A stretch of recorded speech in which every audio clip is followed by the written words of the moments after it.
দর্শক আসসালামু আলাইকুম।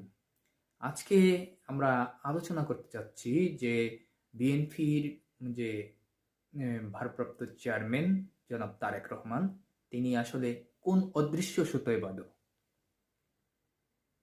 কোনো অদৃশ্য সুতায় বাঁধা না থাকলে আপনারা জানেন যে বেগম খালেদা জিয়া সংকটাপন্ন অবস্থায় এবার কেয়ার হাসপাতালে চিকিৎসাধীন আছেন। মায়ের পাশে যে কোনো সন্তান এই এমন ক্রিটিক্যাল অবস্থায় অবশ্যই আহ, পাশে থাকতে চান।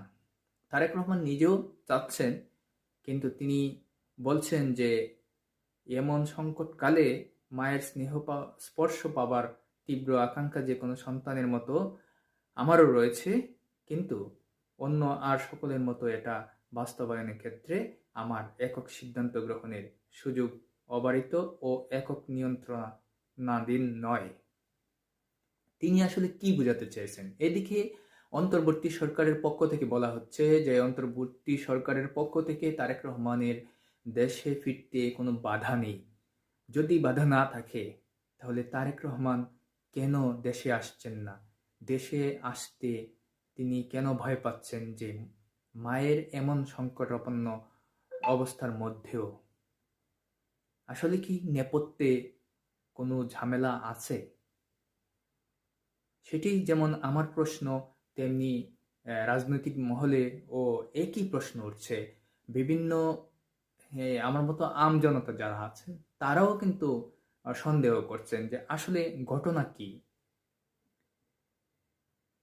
আসলে মূলত রাজনৈতিক পর্যবেক্ষকরা বলছেন যে তারেক রহমান আসলে নিরাপত্তাহীনতায় ভুগছেন। তিনি দেশে আসলে তার নিরাপত্তা নিশ্চিত করার মতো আস্থা পাচ্ছেন না। আর তাছাড়া আপনারা তো জানেন যে তার বর্তমানে পাসপোর্ট নেই। এরপর তিনি এই দেশের ভোটার নন। দেশে আসলে তাকে হয়তো লন্ডন সরকার একটা ট্রাভেল পাস দিবে। সেই ট্রাভেল পাসের মাধ্যমে তিনি দেশে আসবেন। এসে তারপরে বাকি প্রক্রিয়াগুলো সারবেন। কিন্তু দেশে এসে দেশের এখনো যে অস্থিতিশীল অবস্থা আছে, দেশে এসে যদি তিনি আবার বিপাকে পড়েন কোনো কারণে, তবে কিন্তু তার আবার চলে যাওয়ার রাস্তা থাকবে না।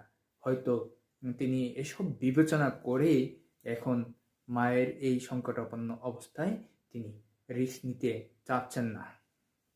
এদিকে চিকিৎসকরা জানিয়েছেন যে খালেদা জিয়ার যে অবস্থা, তাকে এখনই বিদেশে নেওয়ার পরিস্থিতি নেই, যে কারণে তাকে বিদেশে পাঠাতেও একটু